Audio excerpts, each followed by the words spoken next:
Hey, what's up guys? It's Russ with More Digital Media and Livecasting, and this video is sponsored by Fellowship Power Lunch.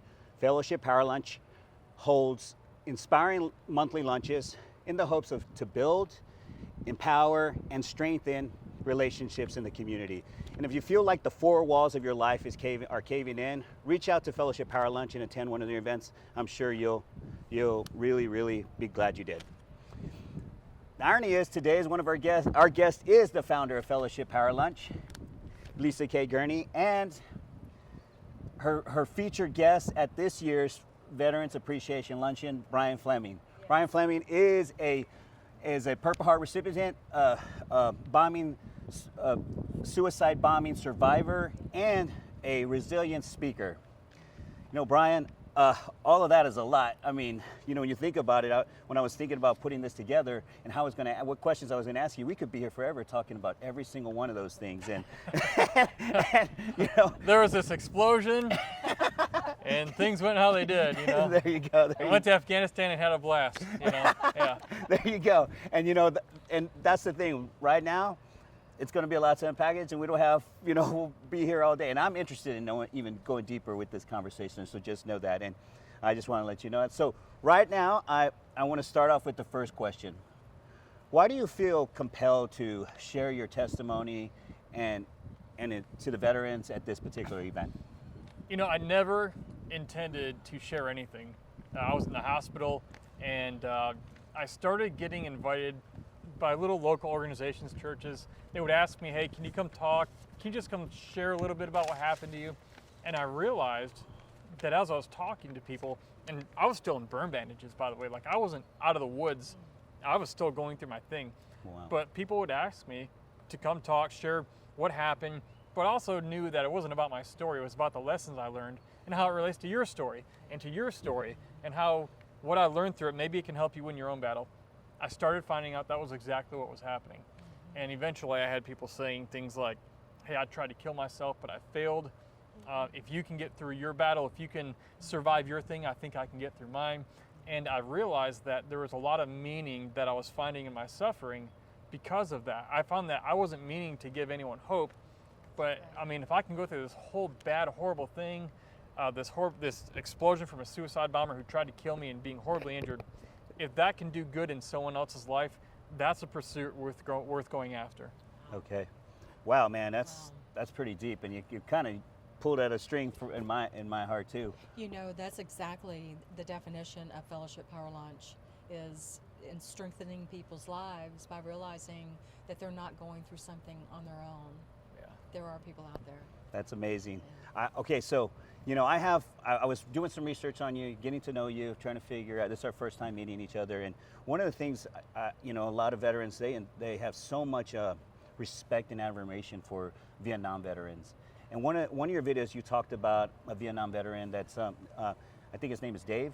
Dave Reaver. Dave Reaver. Dave Reaver. Okay. Yep. You're talking about Dave Reaver, a Vietnam veteran, and he's one of your mentors. Talk to me about your relationship with Dave and what he taught you. Yeah, meeting Dave changed my life.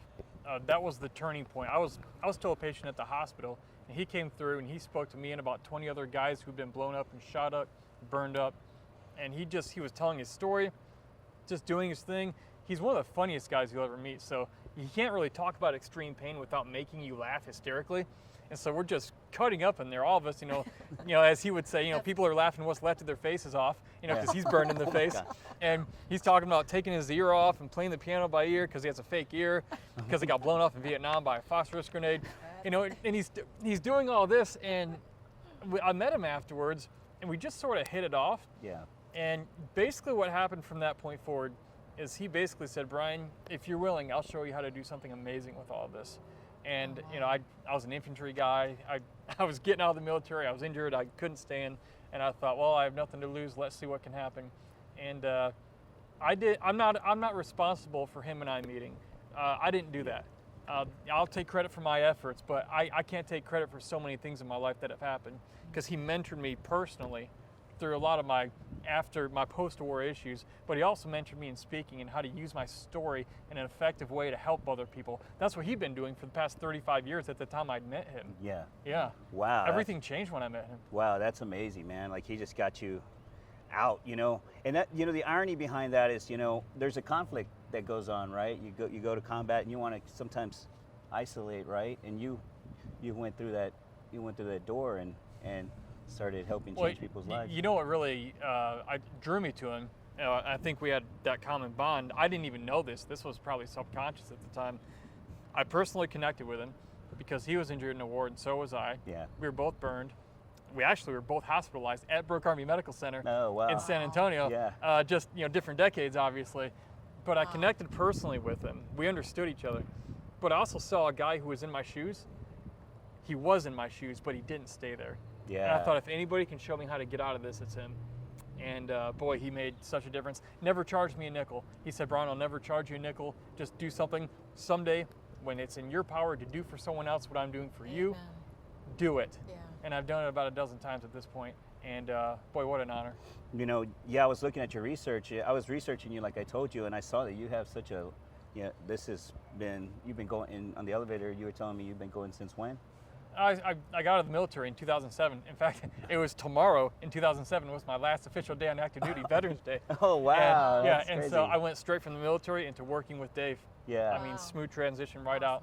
That is so crazy, man. That is a great story, man. I just think it gets better. You know, I always say there's always this omnipotent. Yes. I always say there's always this omnipotent experience that happens when you just have conversations with people, and this is one for sure. So I'll add that one to the list of it. Absolutely. For sure. Yeah. Okay, let's set aside all the medals you received in the military, right? Everything. I got an enemy marksmanship badge, a Purple Heart, or as my buddy Jay calls it, the Slow Mover Award. The slow mover. Yeah, it means he didn't get out of the way. That's my buddy Jay. He was a Navy SEAL and he got shot like 9 times. So, you know, he obviously didn't move quick enough. That's funny. Okay, so I don't know where to go with that, right? Yeah. Well, beyond that, you know. Yeah, beyond all those awards, all those medals, what's the next greatest reward that you earned from being in the military? Like my takeaway? Yeah, your takeaway, yeah. You know, the biggest thing I took away from that whole experience was learning that, I would say, it's been my ability to relate to other human beings on a very deep level that I didn't have access to before. What I mean is, when you've suffered greatly and you hear somebody else talking, when you've been really, really far down, I mean, to the bottom dark, you didn't just have a bad year, you had a bad decade. You know, I mean, it was dark. When somebody else is talking, you know that person's been there just by how they talk. Like you can go, that person actually gets it. It's not a motivational speaker or any of that crap. It's like, oh, just go for it. Like, thanks, I'm glad he's trying to do something nice, but this dude's on a 2. I've been to level 9, man. Like, I'm not relating, but when someone else who's been on like level 9 darkness in their life, and they start talking, you start to go, this person understands me. They get it. And it's like that, like you said, they understand, like they realize they're not alone. And sometimes that's the only thing people need to realize. That's their next step. So to answer your question, I would say realizing that I have the ability to reach people on that level simply by virtue of the fact of something I've been through in my life that was extreme and painful. Man, that's like, your story is so compelling. Just as more we talk, the more I can just, it just feels amazing, man. So, okay, what 3 things do you want the veterans to take away from this, like going to this event, and outside, either through your testimony or through actually going? I wouldn't say there's 3 things. I would say there's one thing. If I could choose for any veteran to walk away from this event with something, it would be the fact that don't let your military service be the greatest thing you ever did with your life. And one thing I mean by that is, so many veterans, they get out of the military and then they just sort of level off, they plateau, or they go down in life in a number of ways. But you were taught how to succeed and adapt and overcome challenges. The problem is nobody taught us how to apply that to civilian life. I mean, for example, you have a lot of veterans who they won't ask for help when they need help with something because, hey, it's a sign of weakness. We were all taught, get the mission done, though you be the lone survivor. You know, well, the thing about it's this, it's kind of dumb not to ask for help. And I said this, you know, before. This is one thing I say when I speak to the military is that if you have a struggle you're dealing with and you don't get help, you're not strong, you're stupid. Because think about it, when I was on the ground in Afghanistan with my infantry platoon, we had close air support flying overhead. A-10 Warthogs, B-52 bombers, Apache gunships, warplanes, and helicopters. If we are in a battle, and everyone's in a battle, these veterans who are coming to this event, you're in a battle. If you have help on hand, if you have close air support, if you have allies who can help you win that battle and get out with you and your men or women, or in this case, your family, they're your platoon. If somebody can help you win those battles and keep them intact as a strong unit, why in the world would you not get the help you need? It's because you believed a lie. And I used to believe that lie until I realized, you know, we used to call in air support. Well, why would I not call in air support in my own life if I'm dealing with an issue? Because if you're the commander on the ground and you're being overrun or about to be, and they're saying, hey, call in the air support. And you say, no, we're not going to. We don't want higher up to think that we can't handle ourselves. That would be stupid. You would call in air support and you let them help you, because air support, the warplanes, they can see your battlefield from a different angle, and they can see things you can't see. Well, it's the same thing in our lives. So I hope that the biggest thing they take away from this is, look, we're all dealing with stuff. And if you're dealing with something in particular and you know it, don't act like it isn't there, or you don't want anyone to know, because trust me, we all know. All we have to do is stand around. You don't know, we can see it. Like everyone already knows. But when you go and you get the help, you call in your air support, you can win and hopefully keep your family together and move forward and set a great example for your kids. That's amazing. Man, that's amazing information. Yeah, for sure. I mean, I'm like, wow. Okay, I think that's enough, man. Okay, so LisaKay. Sorry, LisaKay. LisaKay scolded me in front of. You say that a lot, don't you? She did it twice already. Three times to me when I first met her, because I said it wrong. Hey, better get it right?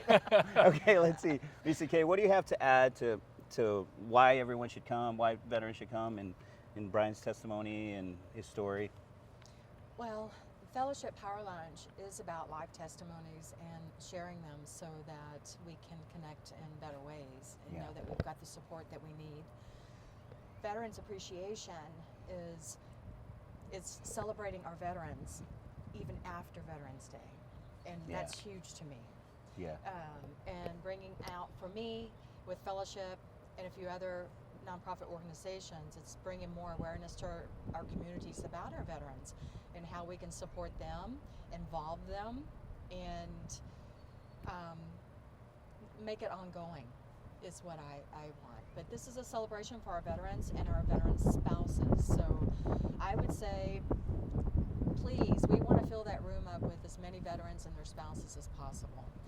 They can go on to fellowshippowerlunch.com, click on the Veterans Registration tab, and then just as a veteran, just register. So, and then for the public, we do still need sponsors. And if you cannot attend as a sponsor or as a general public, you can still go on our website, do the same steps, fellowshippowerlunch.com, click the Veterans tab, click the public registration, and there you can donate. Lunch tickets are $50, but you can donate any amount above that if you want to help sponsor tickets for our veterans, or if you want to sponsor in other ways. We would love to have that as well. Awesome. And can you remind everybody what day and time and everything? Oh, yes. So that'll be November the 17th, Embassy Suites, Frisco, Texas. Doors open at 11 and to 1, but last year, Rush, I think we didn't close it until 2. There was such an overwhelming response. That's awesome. We did, so. Awesome. So looking forward to this event. This is the second annual Veterans Appreciation Luncheon. I mean, seriously, the first one was, that was phenomenal. It wasn't it? And we're in a different climate right now, and this is what people should be gravitating to be part of a whole. So I could say right now, I feel like we've got close to 100 attendees right now. Oh, really? Wow, that's awesome. Okay, fantastic. So COVID's not stopping us from this. That's good. Yeah, I don't think so. And we launched it only 3 weeks ago versus last year. We stepped out, 7 months? Like in March or April. And had to walk that out. But the good Lord is bringing this together because that's what He wants. That's fantastic. Guys, November 17th, Veterans Appreciation Luncheon, 11 to 1 at the Embassy Suites in Frisco. As I always say, have peace and light in you, and remember that the ocean refuses no rivers.